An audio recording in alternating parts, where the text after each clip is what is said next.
everybody, it's Aaron here with Keith for Get Your Geek On, and we are here to talk about another indie comic book artist, Corissa, and she's here joining us today to talk about her new comic book.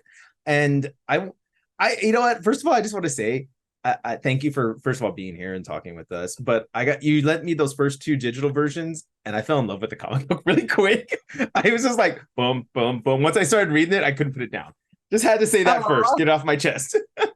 You didn't have to kiss up, but I appreciate it. Yo, but you can keep going. Yeah, no, that I appreciate that. That actually really makes my day. So, because I'm completely new at this comic book thing. I mean, it's been 7 months, and I don't know what the hell I'm doing.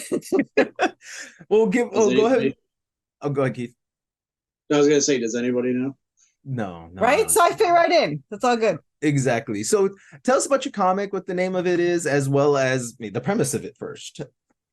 So my comic is Worthy Chaos Redemption, and it's pretty much Buffy the Vampire Slayer meets Supernatural in Silent Hill and the Resident Evil world. So you've got a lot of elements in it. Yes.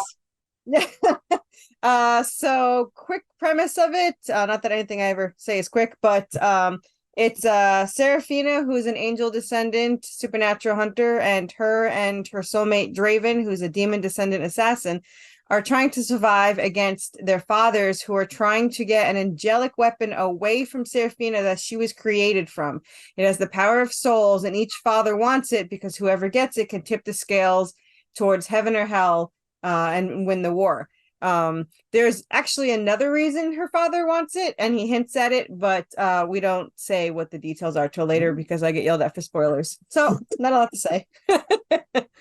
But yeah, so the number one thing I want to point out about the series is that the two characters are written by two completely different people. So Ooh. I write the story. Yeah, so I write the story. And this all happened because of role playing. So I write the story and I write everything Seraphina. I write her thoughts, her actions, her speech, everything. And my co-writer, Jessica, writes all of Draven. So when you're reading it, I'm not that good of a writer. They're two completely different people. So you have these two unique personalities.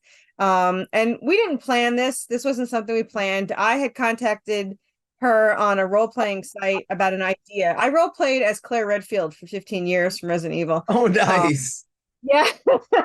So I was very popular because I had stuck around for so long, and but I had this idea about the angelic weapon for like 11 years, and when I found her, I was like, oh, you wanted this role I've been hanging on to? And she's like, yeah, sure. And it's been 2.5 years. We're still writing. And 2 weeks ago, we passed the 1 million word mark in the story. Oh, wow. Yeah. So I think it was around, we had 10 novels or something, or close to that, where I was like, we have like 10 novels. We should probably do something with this. I mean, it's a really good story and we're obsessed with it. So I thought maybe other people might like it too. So 5 of the books is this series for Redemption. It's all of series 1. It's about 50 issues already written. This campaign is issue 6. So we're kind of moving it along. It helps that if they're all written, and my artist is super fast. Oh, good. So yeah. So this issue is 4, 5, and 6. Right now, 7 issues is book 1. And they're trapped in like a Silent Hill kind of town. So they're in a town that's merging with hell. So everything's coming up from hell. There's hellhounds and zombies and ghosts and Anubis and zombie mermen and anything you could pretty much think of. And they're all obviously attacking them as they go. But as a kind of side thing that's going on is we have a vampire subspecies called clotters. Their heart beats only every 6 hours, and it makes their blood clotted and thick. And the 6 hours is because it's just before rigor mortis sits in. So, but now, and that came about because it's a really stupid reason, because it's like a mythology creature. I didn't like that in shows and movies, the vampires always bleed, but they have no heartbeat. So like, how are they bleeding? So I was like, oh, what's the longest the heart beats without, before it gets into rigor mortis? So now, though, this created this whole subspecies of incredibly violent vampires because their blood is really thick, which gives them more strength. But because of that, they need more protein, they need more nutrients. So they have to feed directly from a human. They can't feed from an animal. They can't feed from a bag. So if they don't feed directly from a human, they start to decompose like a zombie. And because of this, you have to get more ruthless vampires because they have their souls, this species. So if you're turned as a human, you're still going to have that conscience. And a lot of them would rather decompose than kill another human being. And so they had to start changing ones that were more ruthless, like murderers and, serial killers and sociopaths. So now you have this really rampant, horrible subspecies of vampires. But what makes them even more fun is if they bite you or taste your blood, they can track you anywhere like a homing beacon. And if you kill one of them, the entire nest will track you down and kill you out of revenge. So in case you can't guess, that's exactly what happens. They kill one of them, or she kills one of them. And so now in 6, the whole thing is they have to go and track down the vampires and find each one of them before they can come back and get them. So they don't know if there's 5 or 500 in this nest, and they're off to destroy them. So that, because unfortunately, because it would be too easy, they don't need permission to get into your house. They can go in the sun. No, they don't sparkle, but they do go in the sun because original mythology, which people don't realize, they actually could go in the sun. They just didn't. They're shadow creatures, but the sun didn't destroy them. It didn't do anything. So we decided to follow that. So yeah, that's 6, and it's a pretty good, cool fight. They're in a warehouse and they're fighting these things, and they get separated, and it's pretty cool. And I really enjoy this one. It's a little bit longer than the other ones. It's 36 pages. Yeah, I think it's 36 pages. And issue 7, which is halfway done, is like 40 pages. So, oh wow. Well, because it's the last one in the book, it needed to, our pages are never consistent. The shortest one we have, and the only one that's this short, which was nice because it was so much cheaper, was issue 5, is 24 pages. All the other ones are between 28 and 36. So, wow. Yeah, and they're all glossy, thick weight paper. So these are not thin books. So they're kind of cool to hold, and I'm obsessed with them. So, obviously I'm biased though. So. I mean, I just want to say, I think you answered like half of our questions we had set up already. Sorry. I'm a rambler. So. No, like, that one's checked up, that one's checked up. Yeah. I was doing the same thing, Keith. I was like, well, answered. Okay, well, what do we got left? Well, I was gonna say, so it sounds like you've done a lot of research for each of your monsters, I guess. So like you basically have gone back to, like, I guess, like you could say, like old school vampires where they're like not watered down at all. So is that what you're kind of doing with some of the other monsters in there? Like I was really kind of intrigued when I read the first 2 issues, because I actually did sign up for your last Kickstarter, I believe, and got I think I did the digital PDF. That's all I could do right then at that moment. Yeah. But pre-launch just started today. Yeah. Well, believe it or not, you and I have a lot of friends in common. The Charter and other folks like that. I was gonna say, you got Psycho Sal on the back. Right. Yeah, this was actually done by Rob Broussard. That was his original pencil for the first issue. So. Yeah, his is it issue 4 is live now? 4 or 5? One of them's live. Yes, issue 4 is live right now. Yeah. Sorry, I'm just pegging other people's. Okay, go ahead. No worries. So yeah, I found it really intriguing because I was like, okay, she's got this Anubis-looking guy, Egyptian god, zombie vampires. So I'm like, so she's really someone's really drawing all these different cool creatures, and in my head, I'm like a source type guy. I'm like, where is all this coming from? Like, what's the source for all this? So that's kind of what I'm looking forward to, is how is a vampire tied to an Egyptian god? And then, like you were saying, like you kind of went to the science route with the vampire. Like, these guys can't just have, thin blood if their heart's not beating. So you tie in the fact that their super strength's tied to their thick blood. And I think, me personally being a nerd, like a science nerd, I like how you kind of get into the nitty gritty of that. Yeah, I did a lot of research on all of them actually. So all of the angels, I don't know if you guys ever watched Supernatural, but when you watch Supernatural, they would just generally name anything they want. Like they didn't really fit, scripture, mythology. Not that you don't have to, but I just don't know why you would use the name if you're not going to use anything from it. Like I think they had Remnel, which is her father in this. And Remnel, they had him as Prince of Hell or something, but he was a powerful archangel at one point. And we all the jobs and the duties of these characters, they follow scripture, because that's the fun part. And then you give them your own, obviously, personality. But like Remnel is her father, who was he used to judge souls from earth and bring them to heaven. And I used to be like, how would he carry those in his pocket? So I created this little angelic weapon, and that's what she was created out of. And Remnel is actually the one that sinned against God and created the Nephilim, which is half angel, half human. So we kind of played on that a little bit, where he created Seraphina, which is half angel, half Celtic goddess, because that's her mother, and then like more human qualities than most. And Draven was created from the father, the demon, to get the angelic weapon from her, but he fell in love with her instead. And there's a lot of things in this. Like so their guardian angel is Kamel, which is the true guardian archangel of true love and conflict resolution, because you need both apparently. So he plays a big part of that in this story. And you could get little hints of what happened. He was tricked in the last life to break the prophecy.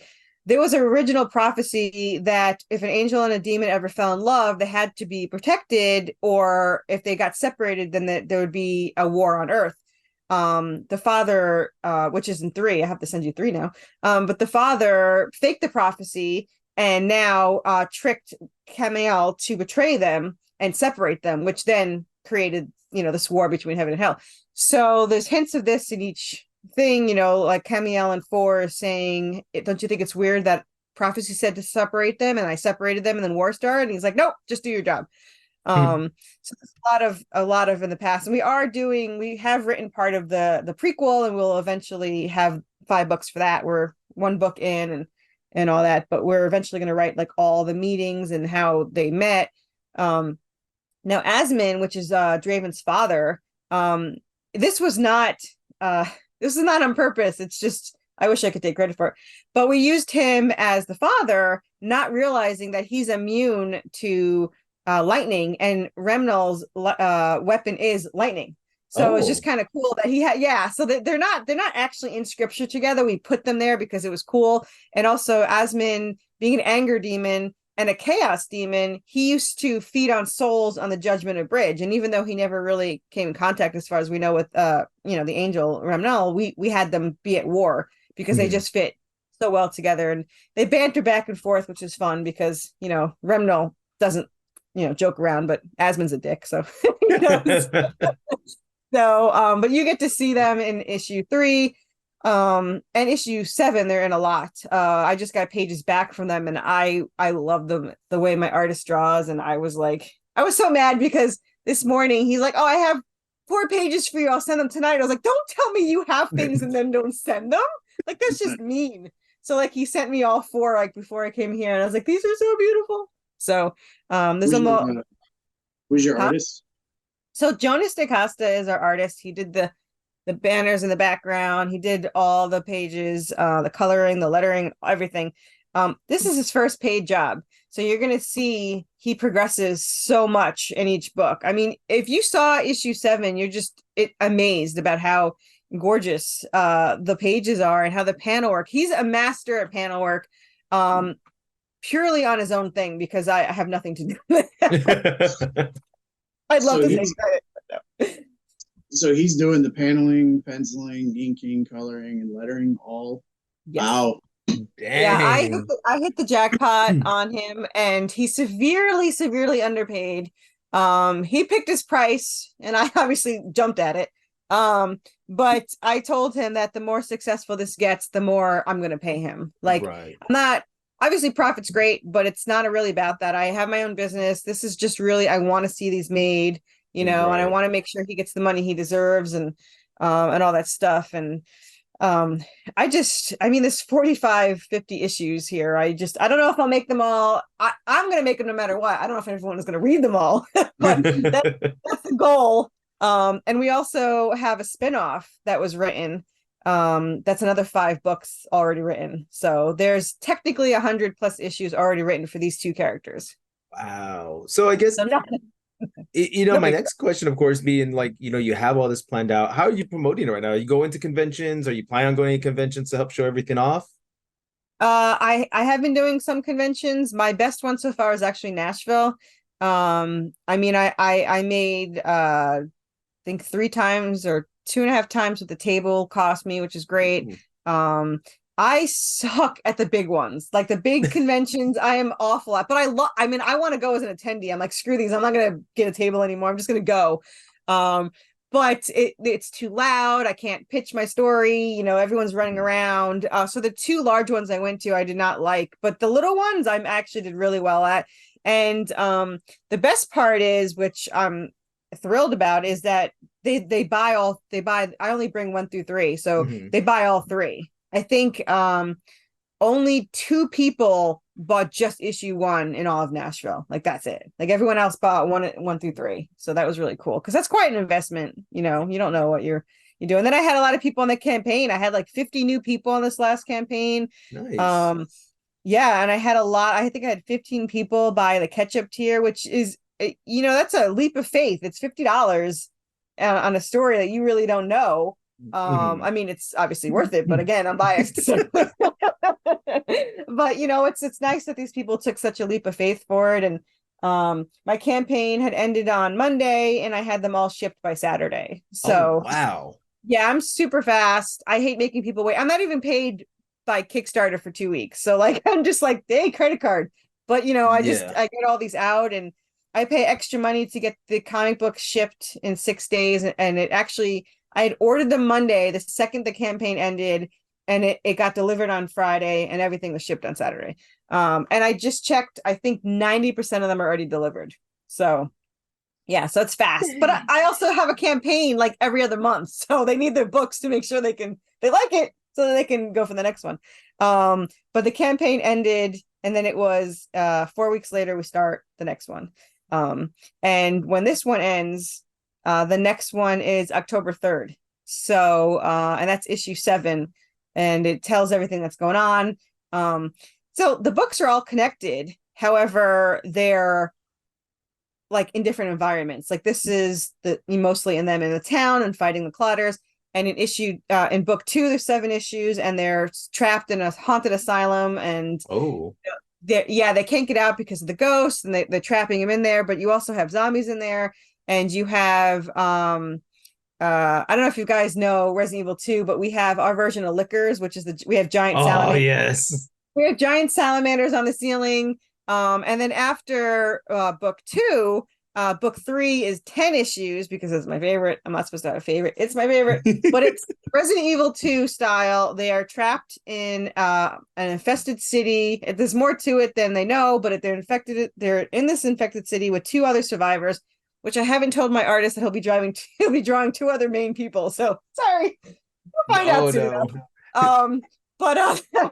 But yeah, it's 10 issues of them trying to survive, and it's very Resident Evil 2-esque. They go to a military hospital, and they're trying to get through the tunnels, and they go into the labs, and they're doing a lot of stuff. They have to get keys, because you have to have keys in Resident Evil, so they have to get the keys. And then book 4 and 5, they get taken to an island, which is kind of like Code Veronica, only better, because Code Veronica wasn't that great, but I loved it, but it wasn't that great. It was all right. But yeah, it was all right. Well, it's Claire. I had to play it, so yeah. I mean, yeah, you have to play it. But yeah, but mine's better than that anyway. But like, they go to hell and they do all this stuff. So yeah, there's a lot that goes on. It's nonstop action, and it gets better as it goes. And yes, again, I'm biased, but I mean, it's just it's so funny, because when I was converting to the scripts, I was so anxious to get to 3 that I forgot 2 was actually a really good book. And I'm like, I don't remember all of this happening. Where did these salamanders come from? Like, I was totally like out of it.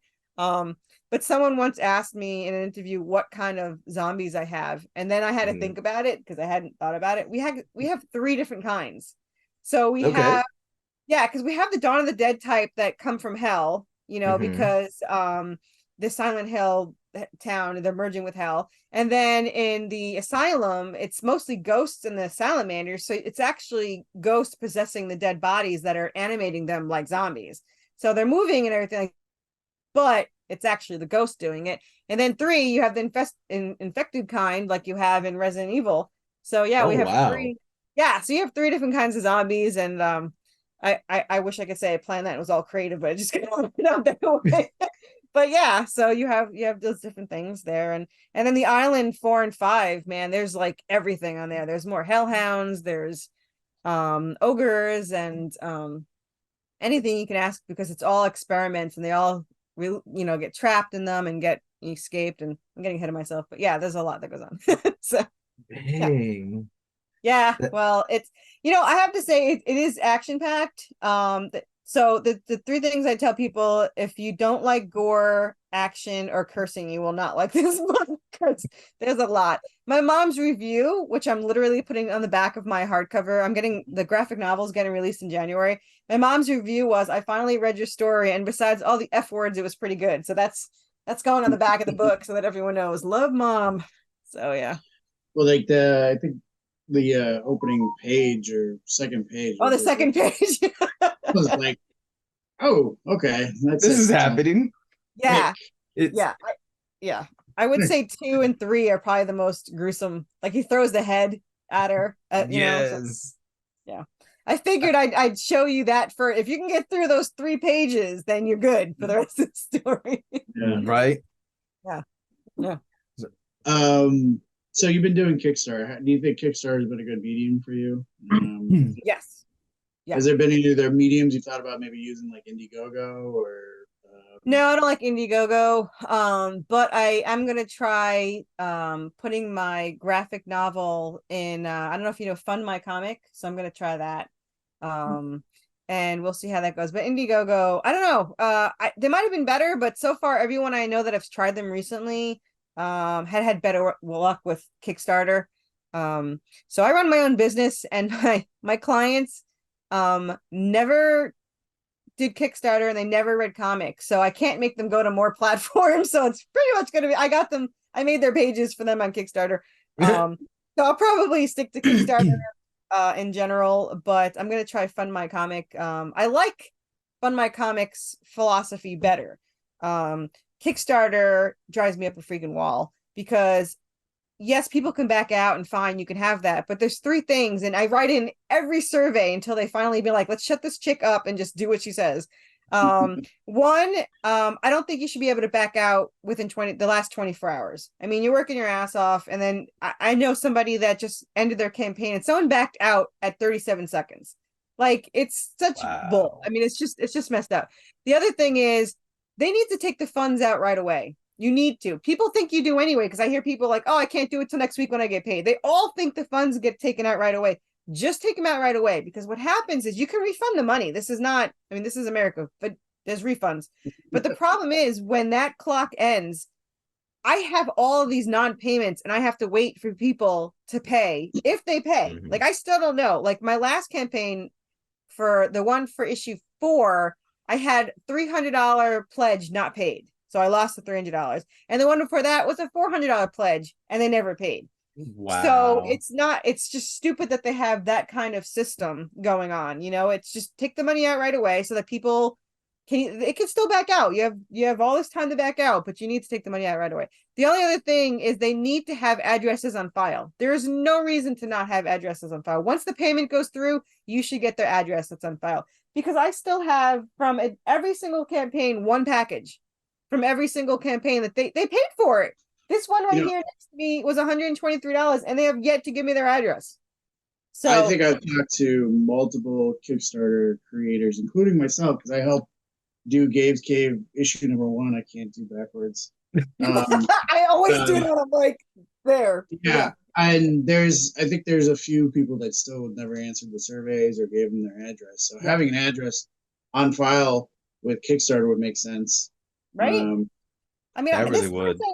This person that, I mean, they backed, according to their thing, like, I think it was like almost 7,000 back. You must know by now, you backed 7,000. You must know that you have to do the survey and you have to do the thing. And I've emailed them personally. I've messaged them on I messaged them through that. I mean, it's here packed and ready to go, but I'm like, maybe they'll hear this and be like, "Oh crap, I should probably respond." Yes, send your address, man. It's just driving me crazy. I just need the address. I want to get these out. I'm paranoid. I just read them. Exactly. I need them out here and get them out in the wild. Yeah. So gonna start trying to wrap it up a little bit, but I want to ask, because you talked about all these different creatures that you have in there, from Anubis, zombies, ghosts. What's your favorite creature that you've plugged into this universe? Well, Anubis is my favorite.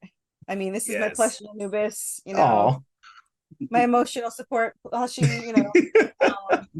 so he's my favorite. My favorite that I came up with is the Clotters. Like, it's just it was just a unique take on it. I mean, there's so many takes on vampires, and I wasn't trying to, I wanted something unique, but I hadn't really been like, oh, let's sit down and think about this. I was just like, how can I make this unique? And I was like, well, we'll make it so they bleed because their heart beats, whatever. And then I was like, well, that makes the blood pretty thick. I mean, that would affect them this way. And I was like, oh, well, then they would be more ruthless. So it kind of was a snowball. So I do like that I came up with the Clotters, and that was pretty unique. But no character is ever going to beat Anubis. He's just kick ass. So yeah.